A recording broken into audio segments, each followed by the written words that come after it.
Welcome to this presentation on the subject Digitalization with focus on self-service solutions.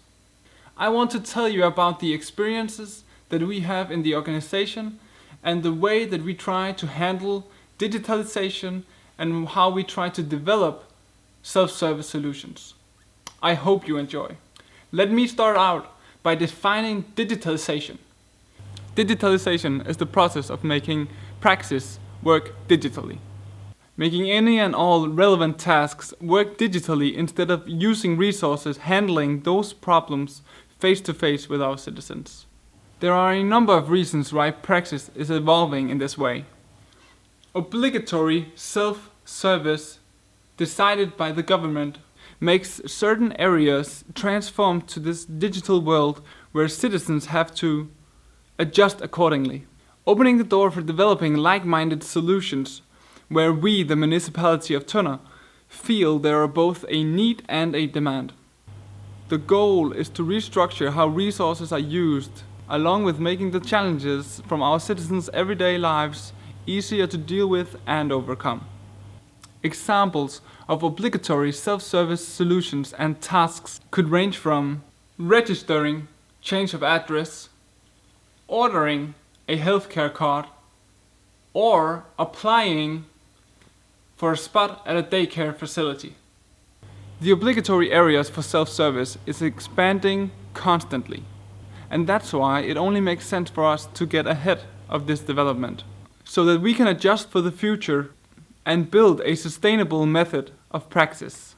We constantly try to find the opportunity for optimizing our current methods or finding ways to make better and new solutions for our citizens. These opportunities for new self-service solutions we find from experiences in the everyday work life. For example, in the relationship between the citizen and the employee, we then get feedback on our current methods to see if they are as they should be. For example, our employees use their experiences and then communicate to us the need for an optimization of a current solution. This is when we start to form a dialogue and find how this solution can be optimized if necessary. This is how we try to develop new solutions in areas that currently either doesn't have one or needs the current method to be optimized. So in summation, the current methods and the new solutions we try to develop is developed by using the experiences of our citizens and our employees. It is very important that in the development of new solutions we have the citizens and the employees at the center. They are, out of all, most influenced by the changes, so we want to include them in the process to make sure that we are not replacing one problem with a new one. But why even transform our praxis?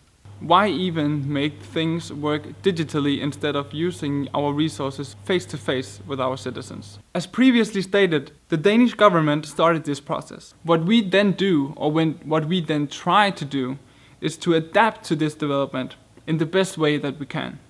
Because this is a change we cannot stop. Therefore, we try to embrace it.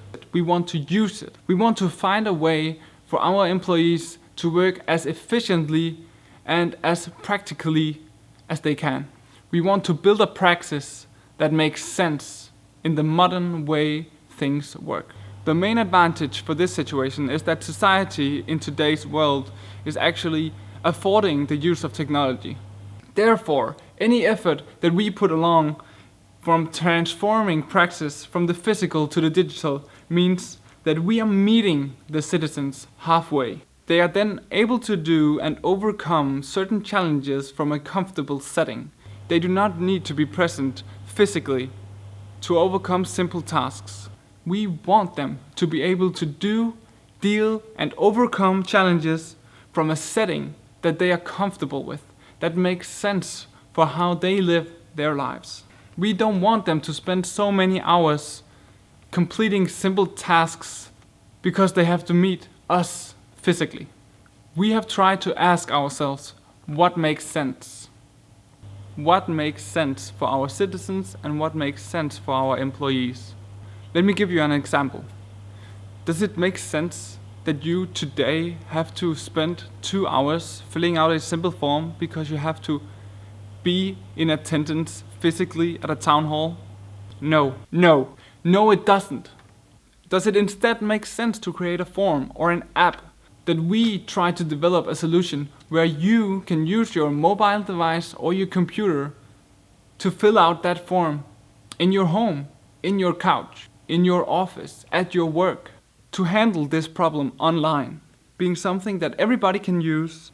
Does it make sense that we try to create a solution that can be used at any time, anywhere? Yes, yes, yes. This makes sense. This makes sense in the modern society that we live in, and it makes sense for the future that we are preparing for. Today, in this society, in modern society, this makes sense. Maybe in the future there will be new technological advances that will have even new, better potentials for meeting the citizens in settings that they are comfortable with.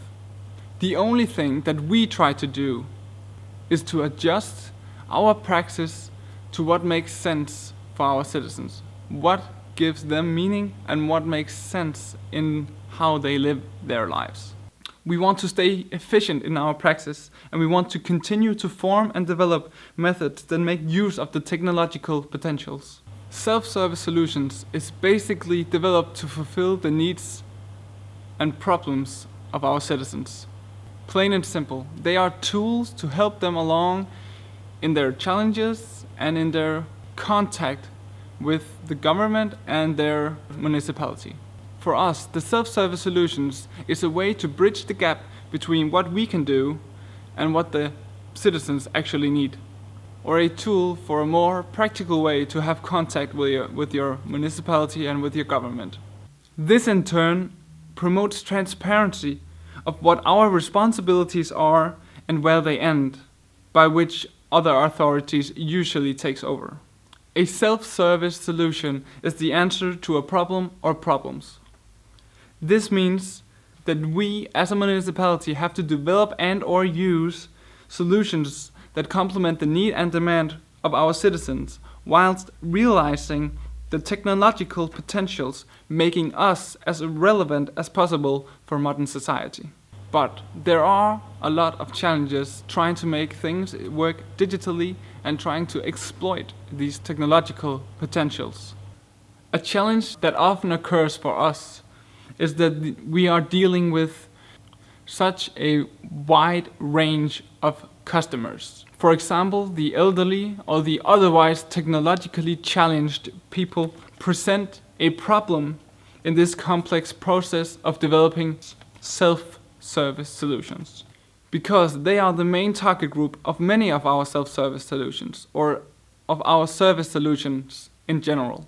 And we know that they need to be handled with care, which is why we optimize solutions solely with the focus of taking care of their needs at their level. This means that the digitalization is on hold so that we meet them at a technical level that they are comfortable with and makes sense for what the problem and issue they have.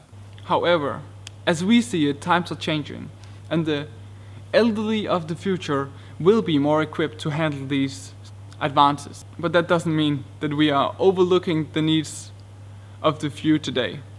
But until that day, we still have to tailor solutions in the effort of making any and all as self-serviced as possible. We ensure this by gathering information. Our sources are the citizens themselves, our employees, and online tools such as Google Analytics. As long as the information is reliable and documented, we can implement changes accordingly. But developing praxis from a number of gatekeepers can prolong a process. It all comes down to what kind of solution that we need and how many gatekeepers we need to involve. If we need to involve the feedback from our citizens, or we need to use the experiences from our employees, or we are using the statistics from our online tools, it all comes down to what kind of solution we want. We want our solutions to be highly customized and flexible enough that we have the know-how in-house to maintain the same level or better service long term.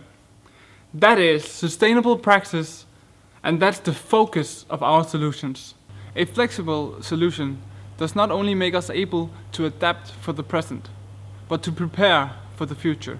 Over time, when we have implemented self-service solutions as far as possible, we want the solutions to make us able to adapt for newer technology or new advances or new potentials that we want to exploit. That's why the solutions have to be flexible. We do not want current or new solutions to be replaced.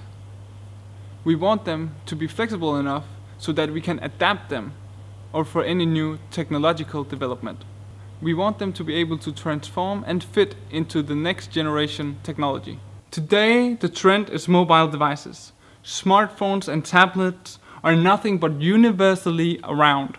Being able to adapt to them comes down to creating responsive designs and solutions that can function on any device, which is why we aspire to exploiting technological potentials and using it in our advantage. The near future holds many opportunities. We are currently in the process of creating a new website which creates opportunity for optimization.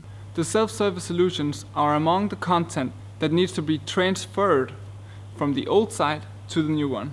Herein lies the potential. This is where we try to supervise and delegate responsibility of making sure that our current self-service solutions make sense in their respective target groups. In the next couple of months, we will have re-evaluated the approximate 200 solutions and found if they function as is. Or we find that they need optimization, which means a digital makeover. The digital makeover is a way for us to define what we try to do when we find a current solution or a need to develop a new self-service solution. It is the process of making things work digitally, as I stated in the beginning of the presentation. A digital makeover entails that we try to develop a solution that caters to the technological potentials that we experience and want to use. We look forward to the challenge of beginning a sustainable or building a sustainable practice for the future right here in the Municipality of Tønder. Thank you so much for listening to this presentation. Thank you so much.